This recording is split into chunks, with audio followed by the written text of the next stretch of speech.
The stars had been silent for 800,000 years. Deep in the heart of the galaxy, the Galactic Council held power over 1,000 worlds. 12 ancient species sat in the Great Hall of Nexus Station, making laws and deciding the fate of entire civilizations. They called themselves the Wise Ones, the Keepers of Peace, the Guardians of Order.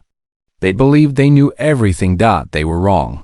Long ago, when the universe was younger, the Council had discovered a small blue planet at the edge of the spiral arm. The creatures living there walked on 2 legs and had just learned to make fire. They were weak. They were primitive. But something about them made the Council afraid. The Villani, beings made of living crystal, studied the humans carefully. Their leader, Councillor Tevu, presented his findings to the assembly. "These creatures are dangerous," he said, his body glowing with each word. "They learn too fast.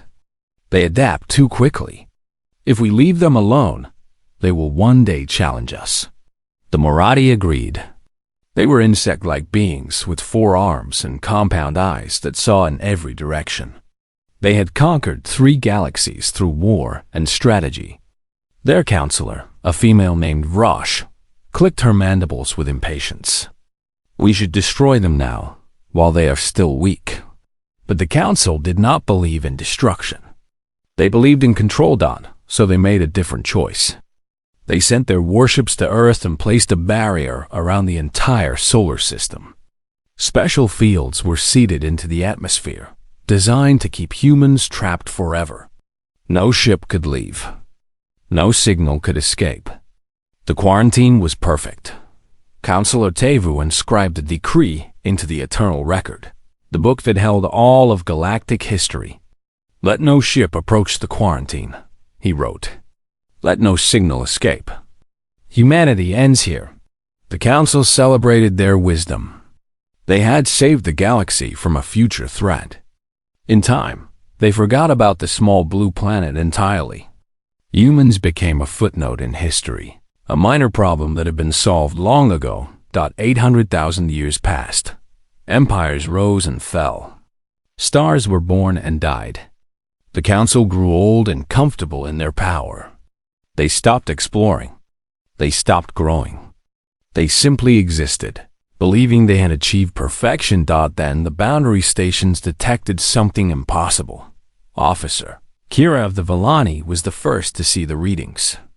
She stood in the monitoring room of Station 12, watching her screens with growing confusion. Energy signatures were appearing at the edge of Council space, but they matched nothing in the database. The patterns were strange, almost beautiful, like music made of light. "This cannot be correct," she whispered to herself. She ran the scan again. The result was the same. Ships were emerging from the darkness. They came in silence, moving without engines, bending light around their hulls like water flowing around stones. There were hundreds of them, then thousands, then more than the sensors could count. Kira sent an emergency message to Nexus Station. "Unknown fleet approaching. Origin, the quarantine zone. Repeat, the quarantine zone." The Council assembled in panic. The 12 species gathered in the great amphitheater, their voices mixing in confusion and fear. The quarantine had been perfect.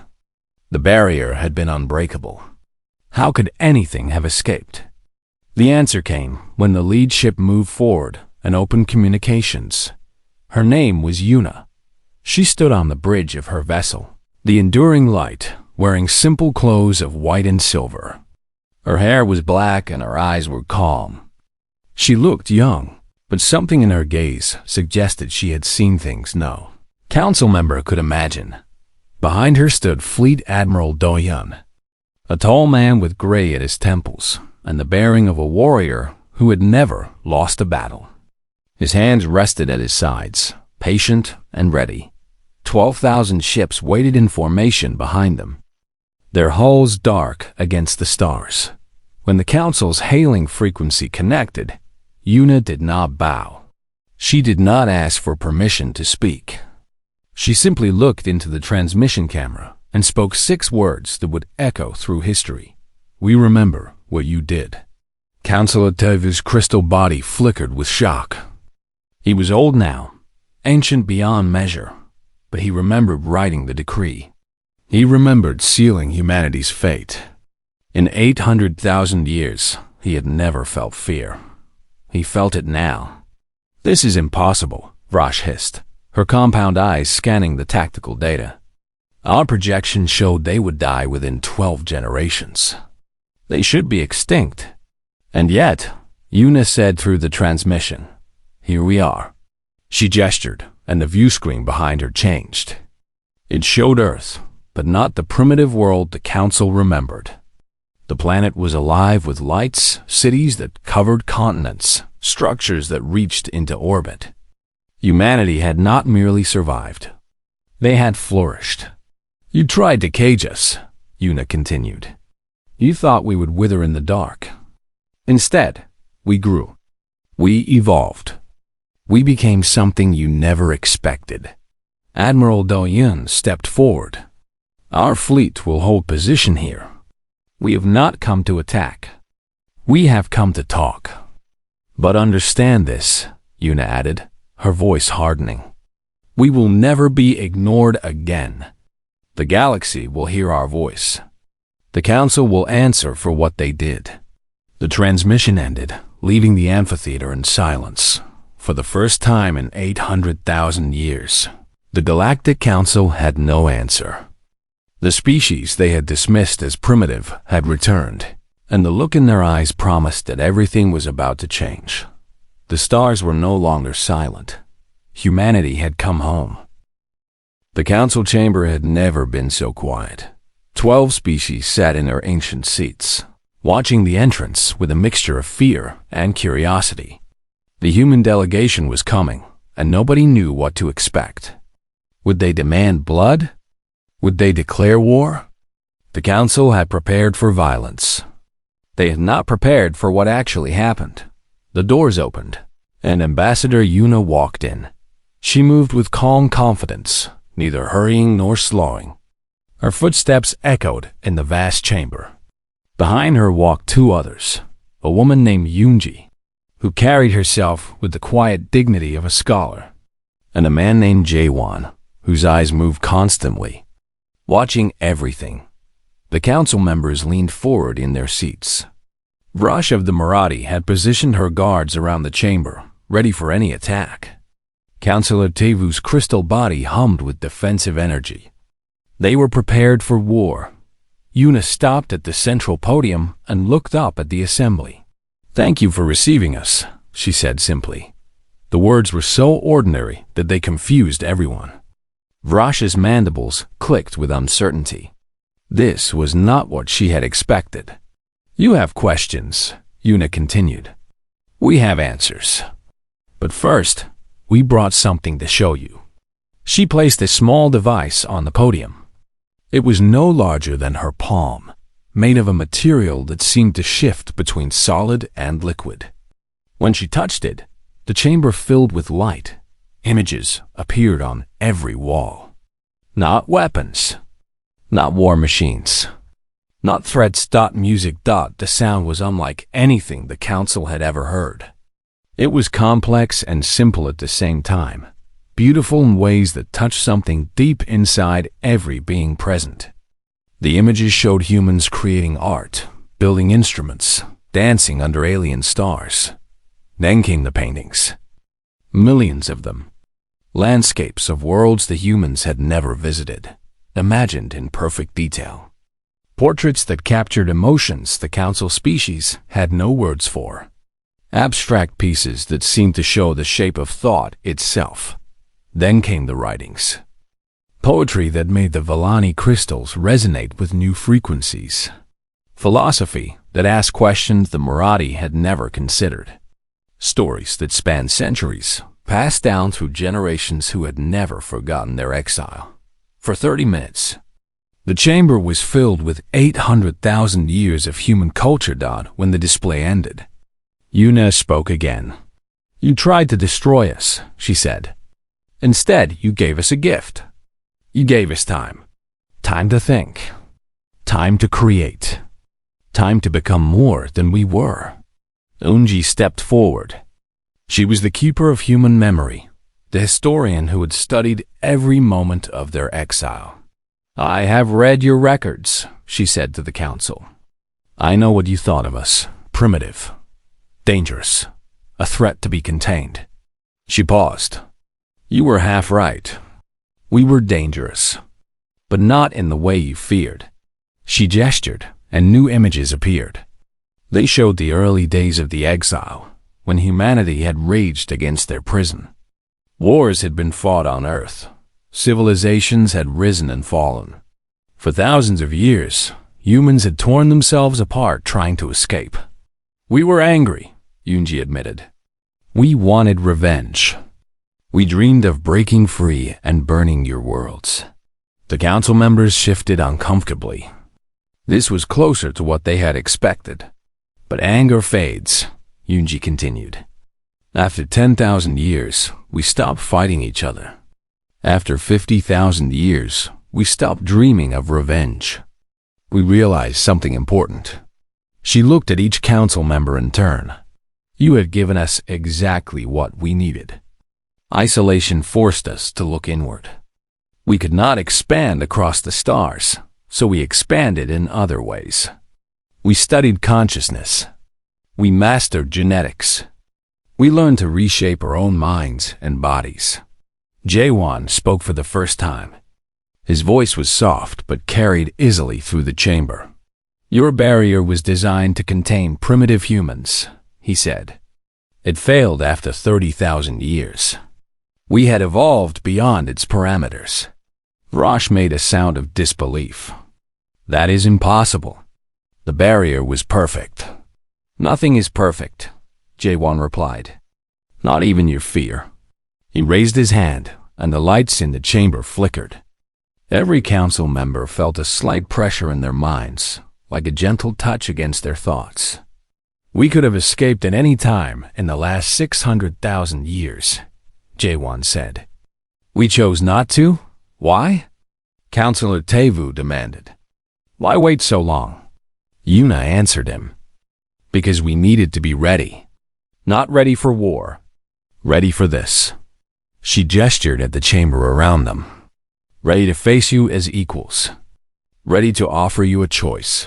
What choice? Rosh asked suspiciously. Yuna's expression softened. The choice you never gave us. We could destroy you. We have the power. But that would make us no better than you were 800,000 years ago. She reached out and touched the eternal record, the book that held their death sentence. We came to ask you a question, not to threaten you, not to demand submission. Just a simple question. The council waited. Are you willing to grow? Yuna asked. Are you willing to change? Because the galaxy cannot remain as it is. The old ways are dying. Something new is being born. She smiled, and in that smile was the weight of ages. We would like you to be part of it. But the choice is yours. The silence that followed lasted for hours. The news spread across the galaxy like fire. On 1,000 worlds, beings of every shape and size watched their screens in disbelief. The humans had returned. The species that had been erased from history, forgotten for 800 millennia, was back. And they were not what anyone expected. The younger civilizations reacted first. Species that had joined the council only recently, who had never been told about the quarantine, demanded answers. What had the elders done? What secret had they been keeping? The truth could not be hidden any longer. Historian Junji stood before a broadcast array on Nexus Station, sending her words to every corner of known space. She had spent her entire life preparing for this moment, gathering the memories of her ancestors, building a complete record of human survival. We did not choose exile, she began. We were children when they came. Our species had barely learned to read the stars. We posed no threat to anyone. She showed them the ancient recordings. Council ships descending on Earth. The barrier being erected around the solar system. The final message sent to the trapped humans. You are a danger to galactic peace. You will remain here until you perish.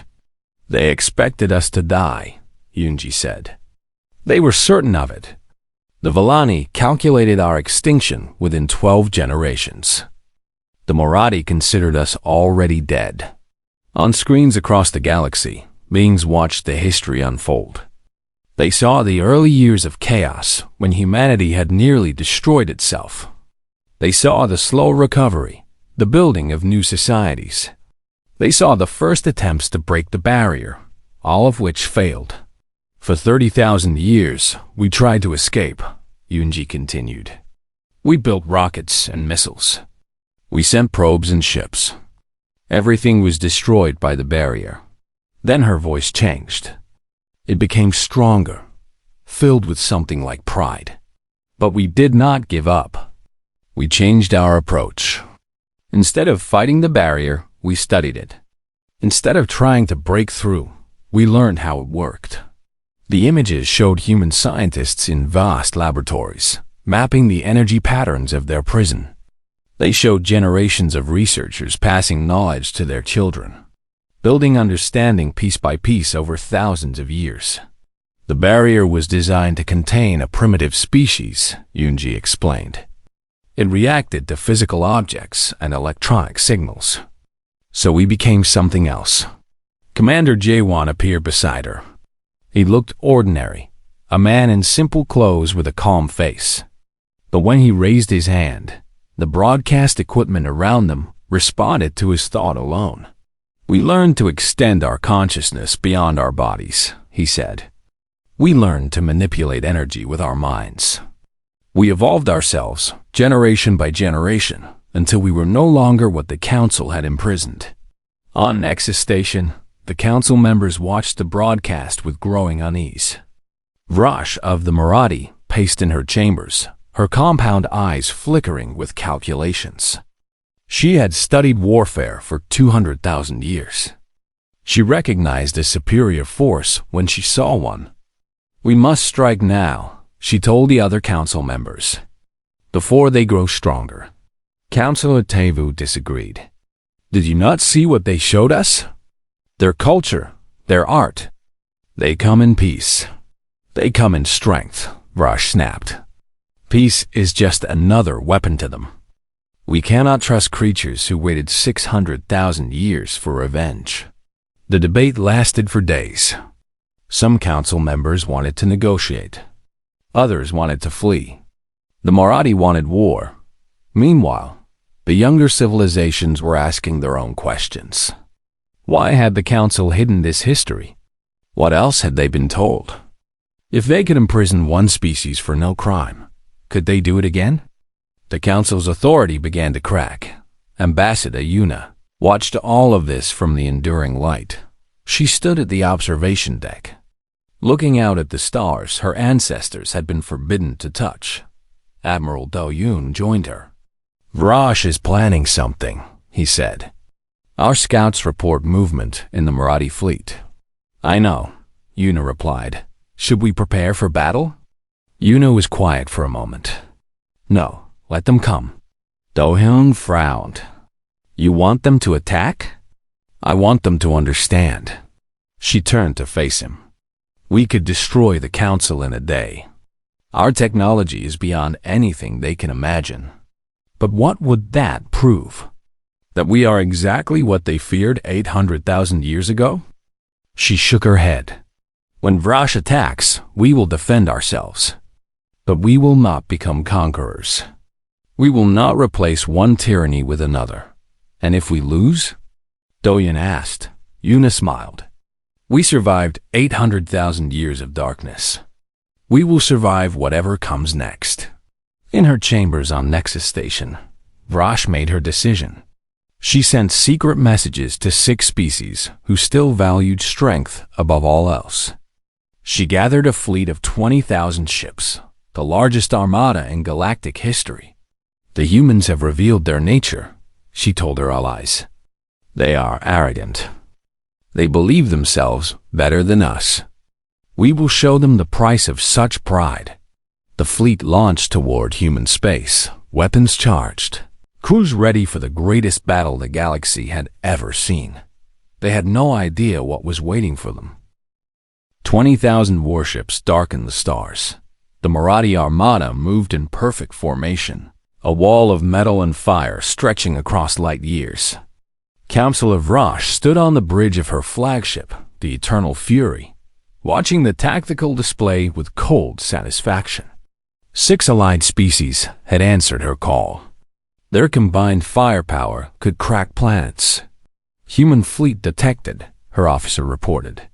12,000 vessels holding position near the primary star. Only 12,000? Vrash made a sound of contempt. They are either fools or cowards. Signal the attack. The Armada surged forward. On the enduring light, Admiral Doyen watched the enemy approach. His crew moved with calm efficiency, preparing systems that the Marathi could not even detect. There was no fear on the bridge, only quiet readiness. They outnumber us nearly 2 to 1, Ambassador Yuna observed. She stood beside the command chair, her hands clasped behind her back. Numbers mean nothing, Diane replied. Not anymore. He turned to Commander Jawan, who sat in a simple chair at the center of the bridge. His eyes were closed. His breathing was slow and deep. Are you ready? Dohyun asked. Jawan opened his eyes. They glowed with soft light. I am everywhere, he said. The battle began. The Marathi fired first, unleashing a storm of plasma and missiles that should have vaporized the human fleet. The weapons crossed the distance in seconds, bright trails of destruction painting the void. They hit nothing. The human ships simply were not there anymore. They had moved, but not through normal space.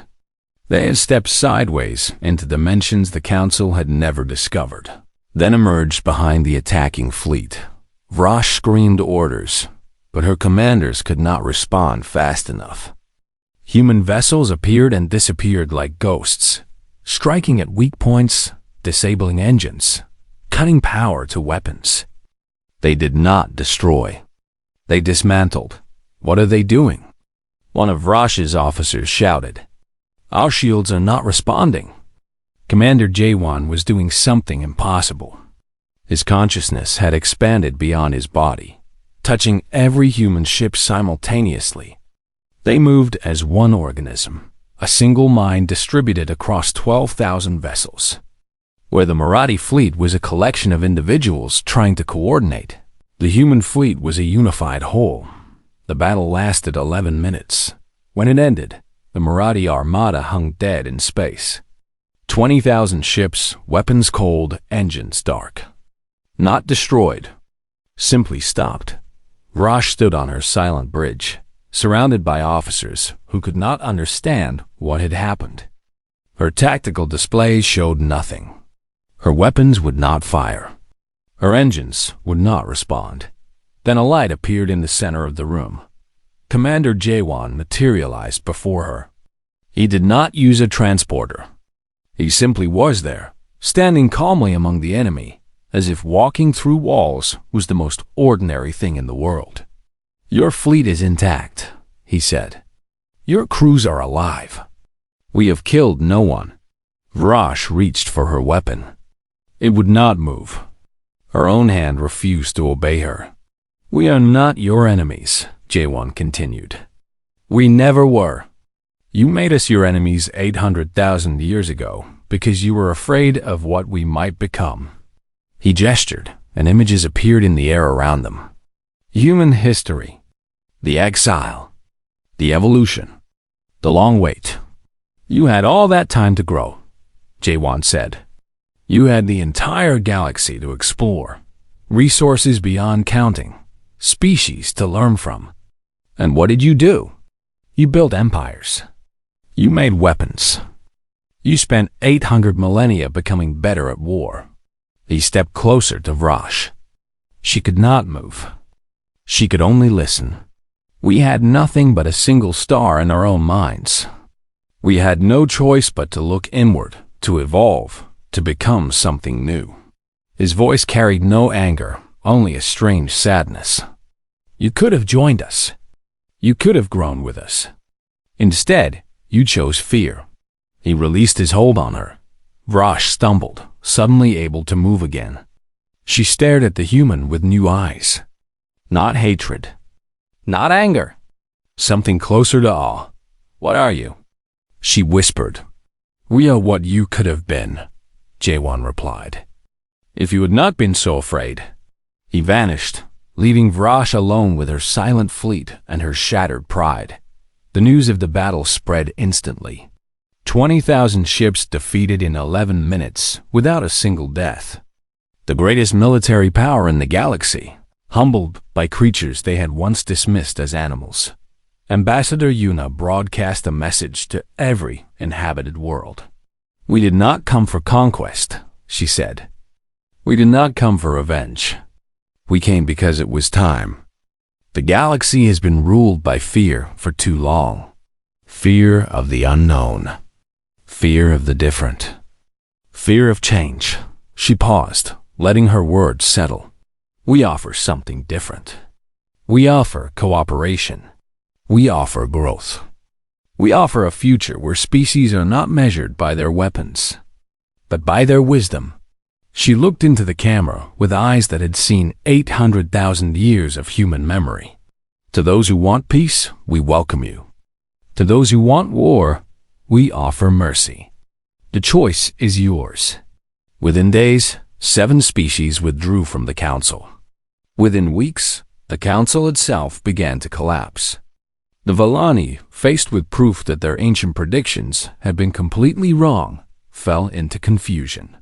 Many entered deep meditation and never emerged. The old order was ending. Something new was beginning. And humanity stood at the center, patient as always, ready to help build whatever came next. 3 years passed since humanity's return. The galaxy was changing. Old alliances had crumbled. Ancient powers had fallen silent. Where the council had once ruled with cold authority, there was now something different. Something alive with possibility. Ambassador Yuna stood at the window of her quarters on the enduring light, watching ships from 100 different species gather in open space. They orbited a young star, its light warm and golden, a sun that had never known war or fear. They are still arriving, Admiral Do-yoon reported. Over 3,000 vessels so far. More coming every hour. Good, Yuna said softly. This gathering was her dream. Not a council of powerful elders making decisions for everyone else. Not a hierarchy where some voices mattered more than others. Simply a meeting, open to anyone who wanted to attend. She had sent invitations to every spacefaring civilization in the galaxy. Young species who had never had a voice. Old species who had grown tired of the council's rigid ways. Even former enemies who wanted to understand what humanity had become. To her surprise, even Vrash had come. The Marathi counselor had changed since her defeat. The arrogance was gone. In its place was something like curiosity, a hunger to understand. She had spent months studying human history, trying to comprehend how prisoners had become something greater than their jailers. I do not understand you, Vrash told Yuna when her ship arrived. My people have conquered galaxies. We have never lost a war. Yet you defeated us in 11 minutes and then let us go. Why? Yuna considered the question carefully. Because killing you would have proved nothing. Because mercy is stronger than revenge. Vrash's compound eyes flickered. My people would call that weakness. Your people imprisoned us for 800,000 years, Yuna replied gently. Tell me, counselor, which of us is truly strong? Vrash had no answer. The gathering began as the young star reached its peak brightness. Ships of every design formed a loose constellation, their running lights twinkling like new stars being born. There was no single meeting hall, no central throne. Instead, the communication channels were open to everyone. Historian Yoonji spoke first. We are here because the old ways have failed, she said. Her voice reached every ship, translated into 1,000 languages. For 800,000 years, the galaxy was ruled by fear. Fear of the unknown. Fear of change. Fear of each other. She held up the eternal record, the ancient book that had sealed humanity's fate. This document condemned my ancestors to die alone in the darkness. It was written by beings who believed they knew everything, who thought they could control the future by crushing anything that might threaten their power. She opened the book to the decree of exile. They were wrong. Yunji turned to a new page, blank and waiting. Today, we begin something different. Not a new empire, not a new council, something that has never existed before. A true partnership of equals. She began to write, her words appearing on screens throughout the gathering. Let this be remembered. On this day, the galaxy chose a new path. Not rule, but cooperation. Not fear, but hope. Not the will of the powerful, but the voice of everyone. Commander J1 stepped forward. Throughout the gathering, beings watched with fascination. They had heard stories of what he could do, how his consciousness could touch ships across light years, how he had disabled an entire fleet without killing a single being. He raised his hand, and the collective technology of the human fleet powered down. Weapons went cold. Shields deactivated. The most powerful force in the galaxy stood defenseless before all who had gathered. We do not wish to rule you, J1 said. We do not wish to be feared. We share our knowledge freely, our technology, our understanding. Take what serves you. Grow in whatever way calls to you. Silence fell across the gathering dot then. Slowly, a single ship moved forward. It was small and old, belonging to a species that had only achieved spaceflight a few centuries ago. They had been ignored by the council, too weak to matter. We accept, their leader said through the communication channel. We want to learn. We want to grow. Another ship moved forward. Then another. Then dozens. Species that had been rivals for millennia found themselves side by side, reaching toward the same light. Even the Villani survivors joined. Their ancient certainties had shattered, but Yuna had offered them something better than certainty. She had offered them wonder. Vrash was the last to move. Her flagship, the Eternal Fury, hung at the edge of the gathering, its weapon still cold from J1's touch. For a long moment, she hesitated. Then she gave the order. Her ship joined the constellation. We have much to learn, she admitted. Perhaps it is time we started. Yuna watched as former enemies became uncertain allies, as young species stood equal to ancient ones. As the first true galactic community began to take shape, Admiral Do-yoon joined her at the observation deck. 800,000 years, he said quietly. We waited so long for this moment. Was it worth it? Yunji asked, completing the question that had haunted humanity for millennia.